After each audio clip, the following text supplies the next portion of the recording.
एक निःशुल्क शिविर लगाया जिसमें हमने 150 से ज़्यादा मरीजों की जांच करी, उनकी चमड़ी देखी, कान नाक गला देखा, हड्डियों का भी विभाग है उसमें भी डॉक्टर ने देखा। तो लोगों ने बहुत लाभ उठाया इस शिविर का।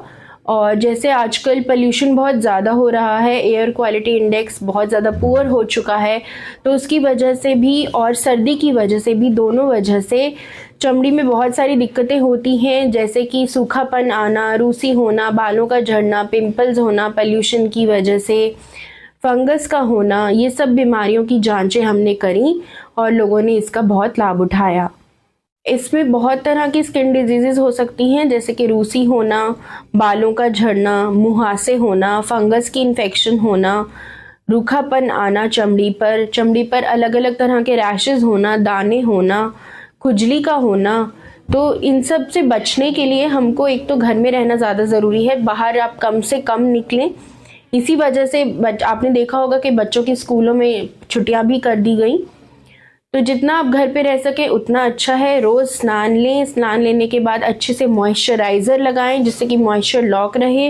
पूरी बाजू के कपड़े पहने, पहले सूती कपड़ा पहने, उसके ऊपर ऊनी कपड़ा पहने, मास्क लगा के रखें, बालों पे भी कैप लगाएं या कोई आप छाता ले सकते हैं। और आँखों को बचाने के लिए आप चश्मा पहन के रखें, नज़र वाला चश्मा या दूसरा धूप का चश्मा, दोनों आप पहन के रख सकते हैं। इस तरह से आप अपना बचाव करिए।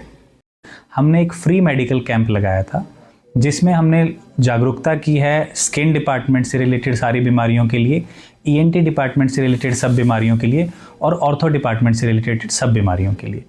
तो इस उपलक्ष्य में हमने 150 से ज़्यादा मरीजों को फ्री उपचार यहाँ पे दिया है।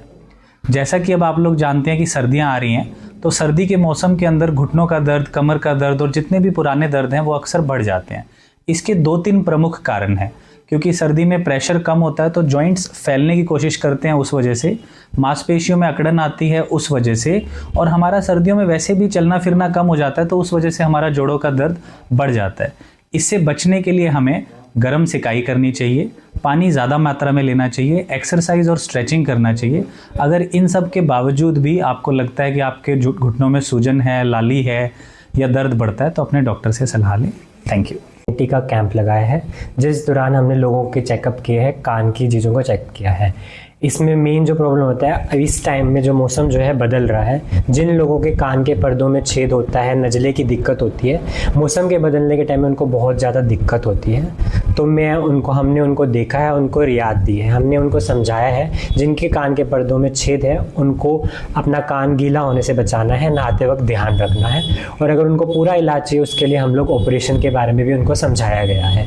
नज़ले के लिए उनको बताया गया है कैसे हम लोग एलर्जी से बच सकते हैं, मास्क पहनना है, घर के अंदर कैसे किस प्रकार से सफाई करनी है, अपनी रोज़ चादर चेंज करनी है बेड के दौरान, और अपने तकियों के कवर चेंज करनी है, गद्दों को धूप लगानी है, हम किस प्रकार से हम एलर्जी से बच सकते हैं, और उनको बताया एलर्जी के किस किस प्रकार के हम लोग टेस्ट कर सकते हैं।